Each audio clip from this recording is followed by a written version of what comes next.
सतगुरु दयाल के चरणों में प्रणाम करते हुए सभी साधक बंधु बांधव,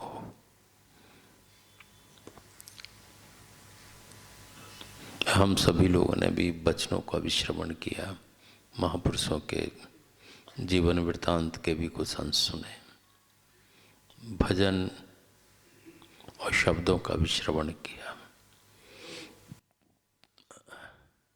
हमेशा ही की तरह हम सब लोग शब्द भी श्रवण करते हैं, भजन भी श्रवण करते हैं, लेकिन कितना कुछ उसमें से याद रखते हैं ये पता नहीं, जीवन में कितना ढालते हैं उनके जीवन वृत्तांत से।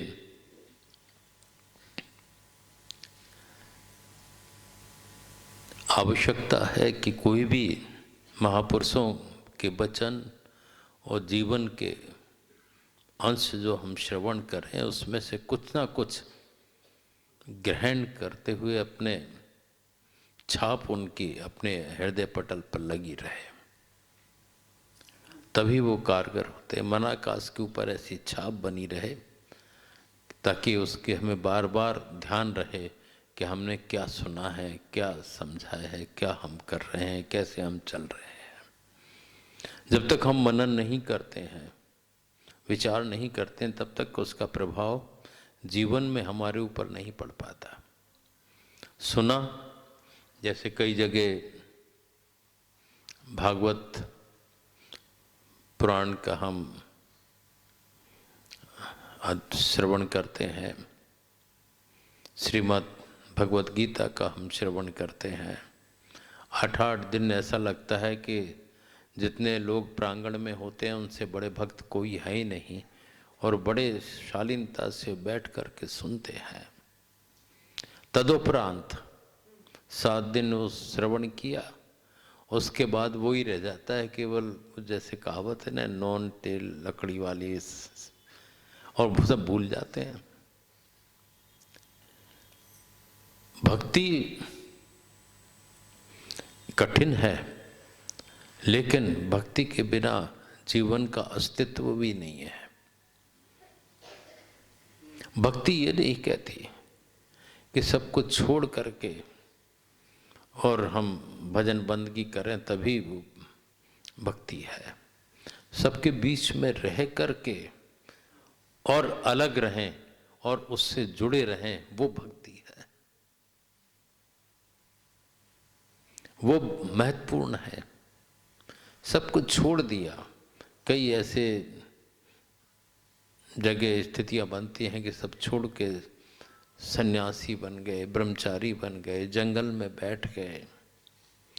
लेकिन जब बातचीत होती है, जब कुछ चलता है, तो लगता है कि उनसे बड़ा दुनियादार कोई है ही नहीं। बहुत अभिलाषाएं होती हैं उनकी, बहुत इच्छाएं होती हैं, आश्रम बनाने की इच्छाएं, कई चीज़ों की इच्छाएं रहती हैं, और दुनियादार से ज़्यादा इच्छाएं वहाँ रहती हैं। एक बार अग्रवाल साहब को याद होगा, बहुत पुरानी बात है, वो तो रहे नहीं अब स्वामी जी, लेकिन उनसे कुछ लोगों ने वायदे कर दिए कि भंडारे की व्यवस्था हम देखेंगे, आप तो तैयारी करो। और जब वो भंडारा निकट आया और वो वहाँ लोगों के पास गए कि अब वो तैयारी करना है सारी, तो सब ने हाथ खींच लिए। अब उनकी बड़ी दशा खराब हुई और उन्होंने प्रण कर लिया कि मैं अन्न ग्रहण नहीं करूँगा, क्योंकि सबको पता लग गया था भंडारा है, भंडारा है, भंडारा है। और उन्होंने कई दिन से अन्न खाना छोड़ दिया। वो चूँकि कभी कभी यहाँ भी आ जाते थे, अपने यहाँ कुछ शायद भंडारे का ही फंक्शन था, तो हमें पता लगा, हमने कहा ये तो गलत है, कहीं भी बंधन नहीं रखना चाहिए।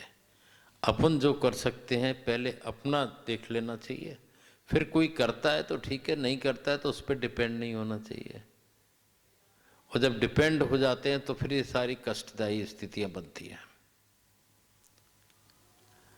पर उसका मतलब ये नहीं कि हमने सब कुछ छोड़ा, त्याग दिया सब कुछ और चूंकि उसके पैसे की व्यवस्था नहीं हो तो हमने अपना शरीर त्यागने का सोच लिया, आमरण अनशन पे बैठ गए। जो शरीर बहुमूल्य है, इसके माध्यम से वो ईश्वर की कृपा का अनुभव होता है, उसकी कृपा से हम लाभान्वित होते हैं। और निराकार होकर भी अगर ये सच्चा भक्त बन जाए तो वो साकार रूप में प्रकट हो जाते हैं। और हम किस चीज़ को लेकर के, फलाने वादा किया उसने निभाया नहीं, फलाने किया उसने निभाया नहीं, तो अब कुछ ग्रहण नहीं करेंगे, शरीर चोला छोड़ने का सोच लिया, तो उससे बंधन नहीं रखें। तो हमें पता लगा तो हम अग्रवाल साहब भी गए थे, एक टिफ़िन लगाया और हम वहाँ पहुँचे। और ये बात वैसे ही बता देते हैं, देवखो की है। और वो महात्मा जी वहाँ से जुड़े हुए थे धारकुंडी से, जबकि वो बड़ा सक्षम स्थान है धारकुंडी, आधुनिक तौर पे भी सारी व्यवस्थाएं हैं वहाँ। लेकिन त्याग वाली बात आती है कि त्याग हम कर रहे हैं ईश्वर के लिए, सब कुछ छोड़ा ईश्वर के लिए, और आमरण अनशन कर रहे हैं कि हमारी व्यवस्था ना ही हो पाई, वादे खिलाफी हो गई उसके लिए कि उसका अहित हो, जिसने वादा खिलाफी किया। ये मन में विचार आया। फिर जाकर के उनको थोड़ा सा हमने कहा और टिफ़िन वहीं छोड़ आए हम, और हमने कहा आप सब लोग ग्रहण कर लेना और आप भी स्वामी जी। और पता लगा कि फिर वो उनके कुछ समझ में आया, उन सब लोगों ने वो प्रसाद ग्रहण किया और उसी समय अनशन छोड़ दिया। तो वास्तविकता से हम विमुख हो जाते हैं। ये सब ईश्वरीय व्यवस्थाएं हैं, और ईश्वर जिन हाथों से कराना चाहता है उन हाथों से होता है। और जिनके भाव होते हैं वो हमेशा जुड़े रहते हैं, और जिनकी प्रेरणा जिनको वो दे दे वो अवश्य ही अपने आप ही सहायक हो जाते हैं। हम लोगों का क्या है, बहुत बुरा हाल रहा है, लेकिन कभी प्रकट नहीं किया। और बड़े बड़े काम हो जाते हैं उसी की कृपा से, क्योंकि एक बार उन्होंने जो हाथ पकड़ा है तो वो पकड़ा है, वो नहीं छोड़ते। और ऐसी स्थितियों में उन्होंने चेताया भी लोगों को, तब लोगों को पता लगा कि अरे ऐसा भी है वहाँ पे, कि वहाँ कुछ नहीं है और सब व्यवस्थाएं। तो कभी नहीं रहा, इच्छा ही नहीं होती किसी से कहीं, अपने आप ही जो होता है होता है। और उसके बाद ही हुआ है परिवर्तन अग्रवाल साहब, हिमाचल घटना के बाद सारा। हिमाचल में वैसे कहना नहीं चाहिए, पर जब हमारा पहला टूर ही था, सेकंड था अग्रवाल साहब से, 84 वाला था, 84 में गए थे। तो वहाँ पर लोग 83 में और लोग, मतलब ये हाल होता था कि जैसे यहाँ सत्संग चल रहा है, सड़क से कोई निकल रहा है, उसने कीर्तन भजन की आवाज़ सुनी, आके बैठा, वो हमारा हो गया। फोटोग्राफर्स उन लोगों ने बुलाए थे, उनकी ये दशा हुई कि एक ही ड्रेस में जब तक हम रहे तब तक वैसे ही बने रहे, वो घर ही जाने की इच्छा नहीं हुई, सत्संग भजन उसी में बस तल्लीन रहे। 2 भाई थे दोनों, ये दशा थी। फिर कहीं हम कई जगह प्रवास भी रहा, और खास करके कुल्लू में रहा। फिर तो वहाँ की ये घटना घटित हुई थी, बिलासपुर की एक चंदिल फैमिली जो आज भी बराबर जुड़ी हुई है, उनके फादर थे। तो रात्रि को 1 बजे 2 बजे जब भी हो, सब लोग विश्राम कर रहे थे, हम तो चले आए थे शायद उस समय, उसके बाद की घटना है ये। तो वहाँ नॉक किया, उनके दरवाजे को खटखटाया, तो एकदम सोचे कि इतने टाइम पे क्यों उन्होंने दरवाज़ा खोला, तो सामने क्या देखते हैं, हुजूर मालिक साहब बैठ लिए खड़े। वो एकदम क्यों, उन्होंने कहा महाराज साहब, तो उनसे क्या तुमने दीक्षा ली है? किन से लिए? बताया होगा। उन्होंने कहा दीक्षा तो मैंने ही दी है, लेकिन तुम्हें फिक्र है कि इतना बड़ा आश्रम चलता है, इतना बड़ा आश्रम के व्यवस्थाएं देखते हैं, लेकिन कैसे चलती हैं। अभी उस मतलब अब क्या कहें अग्रवाल सर। तो वहाँ पे कहा कि बिना पैसे के तो वो सारा कभी किस, तो वहाँ स्थिति ऐसी है और उनको कुछ निर्देशित किया और स्थिति ऐसी थी जो उन्होंने बताया सर मालिक सर। तो उन्होंने वहाँ से एक ड्राफ्ट और 4-5 पेज का लेटर वहाँ से भेजा। जब वो आया हम लोगों ने देखा, अरे जब उनको फिक्र है तो हम भी फिक्र हैं। और उस दिन का दिन है कि उनकी फिक्र से ही सारे काम हो रहे हैं। और उस समय तो कोई ज़्यादा उपस्थिति भी नहीं थी, ज़्यादा कुछ तो नहीं था। आज सब कुछ चल रहा है और बराबर चल रहा है और आज भी वही कर रहे हैं और उनकी कृपा से बराबर चल रहा है, क्योंकि वो फिक्र किए हुए हैं। किसी फकीर ने कहा है, जब मैं सोचता हूँ मैं ये कर रहा हूँ, मैं वो कर रहा हूँ, मैंने ये किया, मैंने वो किया, तो वो परमात्मा, वो ईश्वर बेफिक्र हो जाता है। ये तो खुद ही करता बना हुआ है, इसकी फिक्र हमें करने की जरूरत नहीं है। और जब हम केवल निमित्त होते हैं, कार्य करने मात्र होते हैं और सोचते हैं सब उसकी कृपा से हो रहा है, तो वो फिक्र करता है और सारे काम सहज में हो जाते हैं। जब हम करते हैं तो दुख, तकलीफ, हर तरह की परेशानियां सब कुछ आती हैं, क्योंकि खुद कर रहे हैं। और जब उस पर छोड़ा तो वहाँ काम ही नहीं है, करने वाला तो वाकई में वो ही है। हम तो ठेकेदार बन गए और सोच लेते हैं कि अरे मैंने ये किया, मैंने वो किया, इसलिए ऐसा हुआ वैसा हुआ। अरे क्या किया, किसने किया? कोई और जो वास्तविकता में जो हम सबको देता है वही तो देनहार है। और उसकी कृपा से बड़े काम, बड़े बड़ी स्थितियां, परिस्थितियां सहज में निकल जाती हैं। तो सच्चा विश्वास हो, सच्ची भक्ति हो, सच्चा समर्पण हो, सच्ची आराधना हो और सच्चाई के साथ हम उनके चरणों के प्रति जुड़े रहें, समर्पण हो, तो निश्चित तौर पर कई स्थितियां सहज में हम पार कर लेते हैं। हमको व्याप्ति नहीं है कि उत्साह हो, प्रेम हो, सरलता हो, सहजता हो, तो चेहरे पे हर जगह से वो जर्रे जर्रे से वो रेज निकलती है और जिससे मिलेंगे वो प्रसन्नचित्त हो जाएगा। दुखी भी हो गया तो वो उसका दुख दूर हो जाएगा मिलने मात्र से, शांति का अनुभव करेगा। क्यों? रेज ऐसी निकलेगी कि वो कि अपना शांत, अपने अंदर शांति बहुत आवश्यक है। जब अपन सहज रूप को धारण कर लेते हैं और वो सहजता आती है भक्ति से, नाम के सुमरण से और सबको लेकर के चलने से। ना कोई छोटा है ना कोई बड़ा है, सबके अंदर वो परमात्मा, वो ईश्वर है जो सत्य है। पर हम अपने अंदर उसको समझ करके चलें तो निश्चित है सबके अंदर वो प्रभावित होगा, उसका प्रभाव पड़ेगा। चाहे हम कितनी भागवत सुने, कितनी गीता सुने, चाहे रामायण सुने, अगर मन पाक नहीं है, उस तरफ नहीं लगा है, उस तरफ जुड़े नहीं है, अंदर से जुड़ना आवश्यक होता है। नाम का सुमरन अगर हम अंदर अनवरत रूप से करते हैं तो वो एक कवच का काम करता है। तो बाहर के थपेड़ों का प्रभाव हम पे नहीं पड़ेगा, क्योंकि अंदर से हम उससे जुड़े हुए हैं और वो सब कुछ दूर करने वाला, संभाल करने वाला। फिर काहे का डर, काहे की चिंता।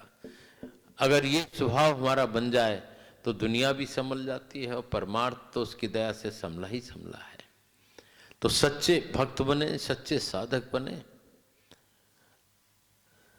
और उनकी कृपा, दया जिस तरह से प्राप्त हो उस तरह की पात्रता हमारे अंदर बढ़ती जाए, सहज अवस्था हमारे अंदर पैदा हो, तो निश्चित है कि वो अवस्था आने पर हम चाहे घंटों पूजा पाठ करें और ना करें तो भी वो उससे जुड़ा रहेगा। सब महापुरुषों ने यही कहा है कि अंदर नाम का सुमरन चलता रहे। निश्चित है, जैसा उन्होंने कहा है वैसा होगा। जाप मरे, जो जाप करोगे, जो गुरुदेव ने नाम दिया हो बख्शिश में, उसकी महानता समझें, उसको चैतन्य समझें। आग भारी तौर पे नुकसान भी करती है, और आग से पकवान भी बनते हैं, सब कुछ बनता है, वो हमारा स्वाद भी सब उससे जुड़ा रहता है। उसी पे अग्नि का स्वरूप ही है, वो शक्ति भी है कि उसको बाहरी रूप में हम प्रयोग करेंगे तो उस तरह की बातें होंगी, और अंतर्मुखी रूप में जब हम उसका प्रयोग करेंगे तो अंतर के खजाने हमें महसूस होंगे और उसकी दया का एहसास होगा। दोनों ही क्षेत्र में उसका कार्य है। हमें चाहिए कि अंदर से निरंतर उससे जुड़े रहें, तो हमारे कई विकार, कई तरह की प्रवृत्ति निश्चित है उसमें बदलाव आएगा, और हम सहज रूप धारण कर सकेंगे, और मानवीय अधिकारों की, मानवीय कार्यों की हम कीमत समझ सकेंगे। उन्होंने तो पकड़ा है, और ये निश्चित है, ऐसे ही नहीं कह दिया उन्होंने, वो उन बड़ों की बात है। वो तो जो चाहे सो कर सकते, जो चाहो सो कर सको दयाला, नहीं तुम्हें कोई रोकन हारा। पकड़ा है समर्थ ने तुमको, छोड़ेंगे नहीं अब जिनहार। तुम्हारी चिंता उन्मन धारी, तुम अचिंत रहे धरो प्यार। सच्चा प्यार तो रखो अचिंत होकर के, बाकी उन चीजों से अटकाव बंधन मत रखो जो यहीं रहना है। ये शरीर बेशकीमती है, इसकी कीमत समझे, इसको व्यर्थ ना गमाएं, और उनके चरणों में भक्ति बढ़ाएं, उनके आदेशानुसार जो मार्ग मिला हो उस पर चल करके सच्चा लाभ उठाएं। आजकल बसंत पंचमी अभी निकली है 26 तारीख को, ये हमारे दादा गुरु जी के दीक्षा का पर्व भी था, लेकिन पहले तो काफ़ी कुछ सब लोग ध्यान भी रखते थे। अब जैसा भी है, जैसे मन का ही तो है सारा खेल, पर हमारा उनका एक एक कार्यक्रम, एक एक सब कुछ महत्वपूर्ण है, और उसको हमें तवज्जो देना चाहिए और समझना चाहिए। सब चीज़ के अंदर वो शक्ति प्रवाहित रहती है, समय पर, स्थान पर,